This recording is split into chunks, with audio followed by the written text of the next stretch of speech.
they were arguing as to which country should take the lead in the federation. They had a superiority complex. Both of them wanted to be the leader at the same time, and you can't have that. So major disagreements started to develop between Jamaica and Trinidad. Trinidad was saying, who is Jamaica if you're going like say they want to run the entire place? And you know stay as Jamaicans already. Who them look a fool they are going like say they want to tell us they want to run the place. Alright? So the problems developed then when it came on to with Jamaica and Trinidad in regards to leadership in the federation. First of all, Jamaica was cussing them out that the idea that the federation should not be in Trinidad. And so they ended up putting it there in Barbados because the two of them couldn't agree where it should go. Another reason for the failure was the Jamaica referendum. I know what a referendum is, right? It is when you vote on an issue, but not to choose. Alright, I'm going to get done. You vote on an issue, but not to choose a government. That's what a referendum is. When you ask the population, the people of a country, you can write it down, it's alright, you never know. One time. When people of a country vote on an issue, but not to choose a government, you call it a referendum. Now, the Jamaica referendum was one of the reasons for the failure of the federation. And I'm going to put it simpler. JLP and PNP was one of the reasons why the federation mashed up. Now, Norman Manley, he was one of the leaders of the federation. He wanted the federation to remain. Bustamante, the JLP, did not want the federation because he felt that the federation was not good for Jamaica. Jamaica was losing its job, Jamaica was paying most of the taxes, Jamaica was losing some amount of its sovereignty, Jamaica has to be paying debt for these countries and will not benefit. He had some arguments, some good arguments. He did. So he was saying to Norman Manley, listen to me man, take Jamaica out of the federation. And Norman Manley was not paying any attention.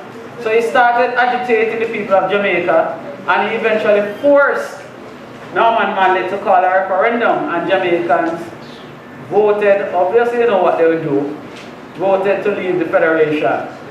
That happened there in 1961. Jamaica decided, you know what, we're coming out of the federation. We don't want no more to do with it. And so that was one of the most important reasons why the federation failed. Jamaica pulled out. You remember the first slide what it said? 1 from 10 left none. That was what Eric Williams said. Good? Now in 1962 Jamaica became independent, and as a result of that Eric Williams stated that 1 from 10 left none, left 0. In effect he was saying that Jamaica is so integral, so important to a federation, that if Jamaica is not in the federation, there is no federation. That's exactly what he was saying.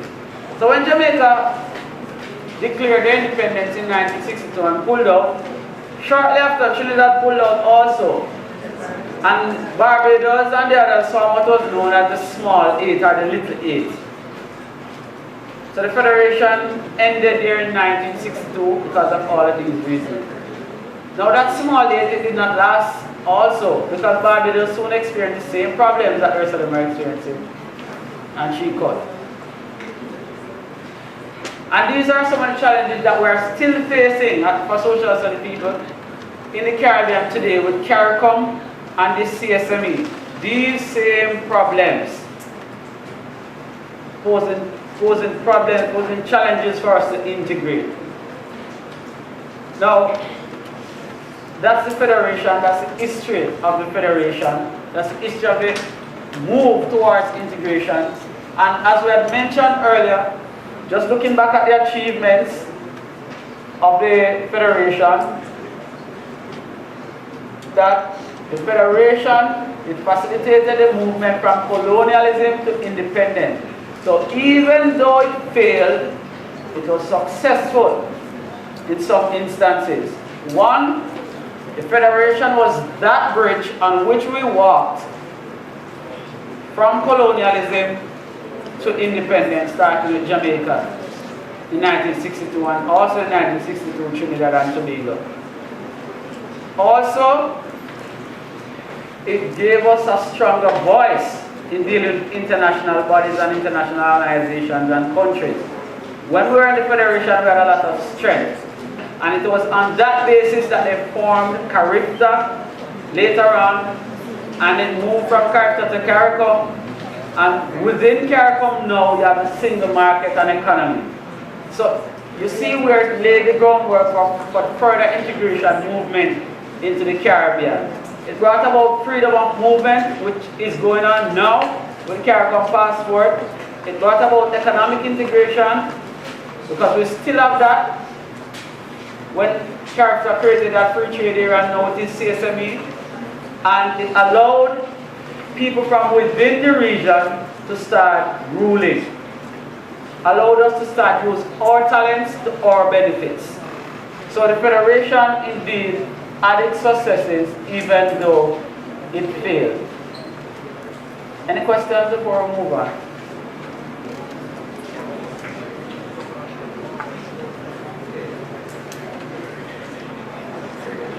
Any questions?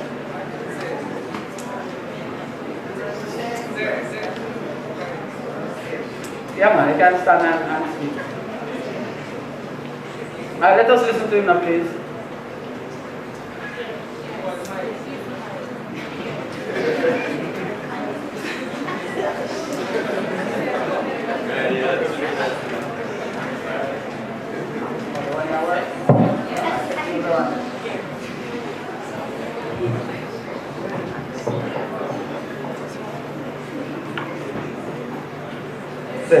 It's just a quick correction. You said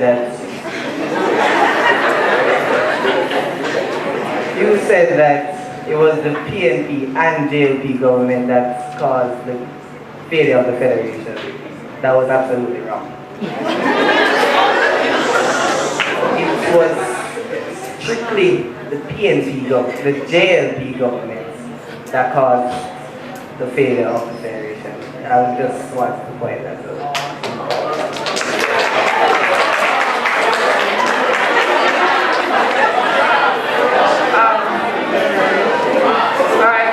Thanks for your question and your suggestion also.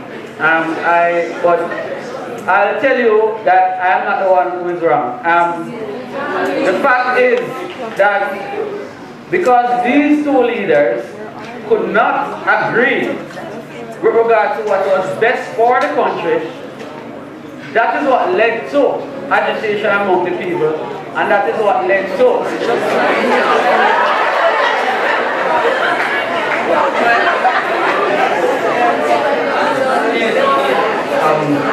no, you don't do that. Remember, I was still speaking.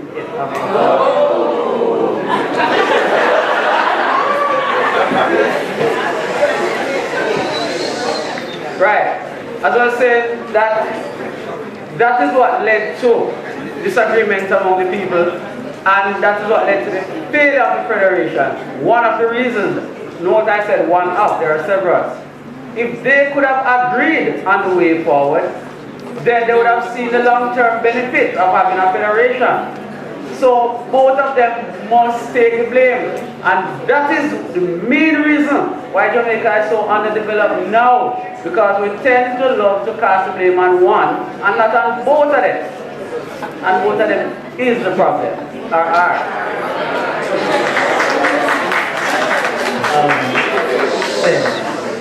One last thing. Based on my reading, it said that JLP government wants to end the federation, but the PNP government were the one that was pushing, like they brought an argument against the JLP government to keep the federation in the best interest of the people. So I honestly believe that you should not play both sides. Alright, good. Question. Who was the leader of the country at the time?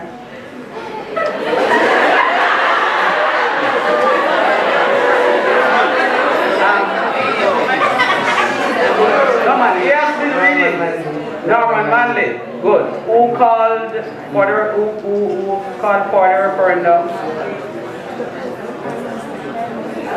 Who was the one who told Jamaicans that we will be having a referendum?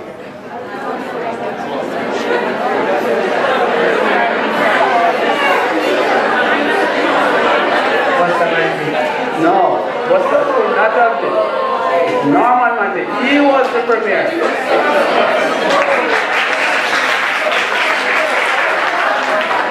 Right?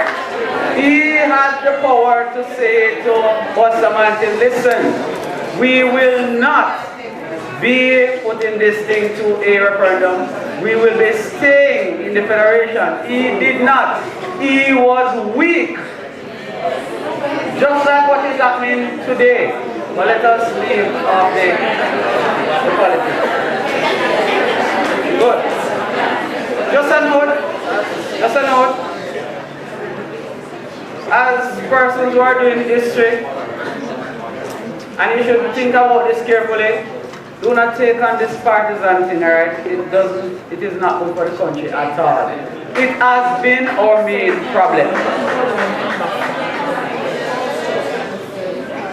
Also, though they might have their different sides that they're going to take, if they're not careful, they'll bring that same sort of discussion to the paper, and that becomes a problem. When we're marking, then you have to learn to be reasonable, okay? So even though you might feel that way, when you look at the bigger picture, and when you have your discussions, you have to recognize that if you don't present your arguments, and if they're not historically correct, then you're going to lose marks.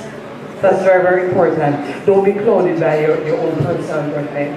Right, and that is serious enough. Listen, don't bother believe that is, well, we know Jamaicans are. Don't bother believe that some of the teachers are not green to the bones or orange to the bones now. So you go right that I'm going to labor right, I'm at your paper. You find out something. Well, the thing about that is that Check them. they have to, when we're checking, then we make sure that they get the marks. Careful.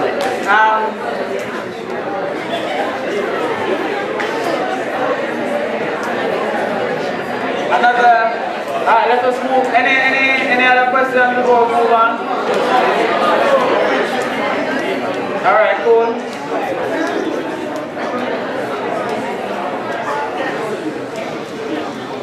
Now, the syllabus asks you to look at some of these important males and outstanding males and females that have been a part of the integration movement.